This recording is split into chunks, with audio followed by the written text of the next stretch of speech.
જિલ્લાના તાલુકા મથક ઉમરેઠમાં છેલ્લા 3 મહિનામાં ગંભીર અકસ્માત થવા પામ્યા છે અને આનું મુખ્ય કારણ શહેરને અડીને આવેલ મુખ્ય હાઇવે પરના દબાણો અને જેમતેમ કરાયેલ પાર્કિંગ જ છે. ઓડ ચોકડી, લાલ દરવાજા, થામણા ચોકડી, બસ સ્ટેન્ડ આ બધા વિસ્તારમાં મુખ્ય રોડ ગેરકાયદેસર દબાણો અને બેજવાબદાર રીતે કરેલા પાર્કિંગના કારણે અકસ્માતના એપી સેન્ટર બની ગયા છે.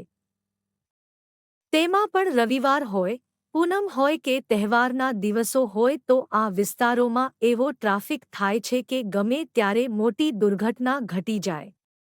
ઉમરેઠના નગરજનો હવે સ્થાનિક તંત્ર, પોલીસ વિભાગ અને આરટીઓ તરફ મીટ માંડીને બેઠા છે કે ક્યારે ગંભીરતા કેળવીને આ ટ્રાફિક સમસ્યાનો કાયમી ઉકેલ લાવે.